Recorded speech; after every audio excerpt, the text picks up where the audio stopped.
Skip it up and that up.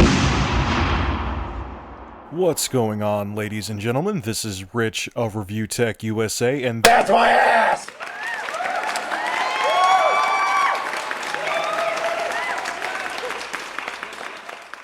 So Sony has reported their 8th consecutive quarterly loss, and due to this, their shares have fallen by more than 10%. That's the biggest drop that Sony's stock has had in over 4 years. Shares on the Tokyo Stock Exchange fell today from 1,519 yen, about 16 bucks, to 1,365 yen, 14 bucks roundabout. The biggest dip since November 2008. Sony this week reported a quarterly loss of 10.8 billion yen, which is about 116 million US dollars, and slashed its PlayStation Vita sales forecast by an additional 3 million units. Sony says it's going to try to support the Vita and get it to penetrate the market more by making more software, and financial analysts are hoping that next-gen consoles will put a jolt in the video game market, which we'll see about that. A YouTuber named Razorfist, if I could find his channel or at least his video, I'll post it because it was friggin' brilliant. He has a video where the title of it is "The Video Game Crash Has Already Happened," and he makes amazing points. I mean, look all around you, man. Epic closed a new studio that they had. THQ closed down. Sony's reporting losses. Microsoft's reporting losses. Nintendo has cut their sales figures for both the 3DS and the Wii U. And it isn't just about the economy, because if you really think about it, the consoles were blowing up really until like 2011. I mean, anything that games were doing well. You know, I don't have numbers in front of me and I could be off by a year or even 2 years, but you know, it's very interesting what's going on. This generation, this upcoming generation, not the current one, is going to be a generation of change.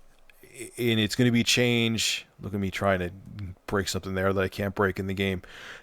It's going to be a generation that's going to have drastic positive changes and drastic negative changes. We're going to see some exciting new concepts come around, some revolutionary ideas in the gaming industry, and we're going to see some companies that we love, you know, fade away and just implode. And it could be a console developer.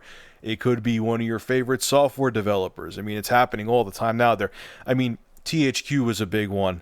I mean, a lot of the studios aren't like huge, ginormous studios, but we're going to see that, man. It just, games are not selling like they were a few years ago. And, you know, Steam is doing fantastic, and it's not me just going into the PC gaming thing, but I think also the gaming market is evolving. You know, at first I didn't think that tablets really were gonna, and cell phones were really, and smartphones, I should say, not cell phones in general, smartphones were really gonna penetrate the market like they did. But really, the casual market has.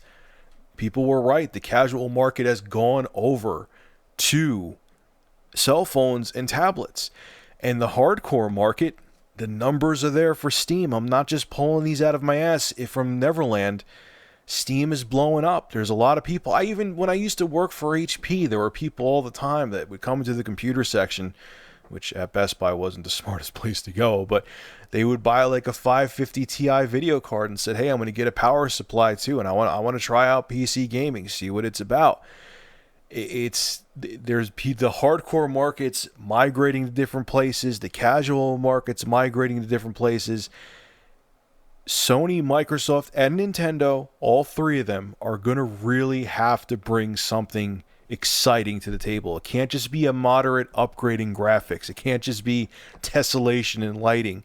It can't just be, you know, they're copying Nintendo and putting a damn screen on their controllers. They're going to have to do something to really get people excited about console gaming again, like people were in like 2007 and 2008. People were amped, man, about console gaming back then. Consoles could do no wrong back then, and now it's different. And I don't just think it's because the consoles are old. I know a lot of people are going to use that argument. I just don't think the age of the consoles has a lot to do with it, because there's still a lot of people, even to this day, if you talk to them, I don't agree anymore. In 2011, I kind of agreed with them, that are still happy with what the graphics that the PS3 and 360 offer. In 2011, I agreed with them. Now I'm really starting to see the age. Like when you look at games, they look dated on the consoles, minus a few exceptions. But I don't know, man. This is going to be a console generation of change. And some of it's going to be awesome. It's going to be very polarized. Some of it's going to be amazing.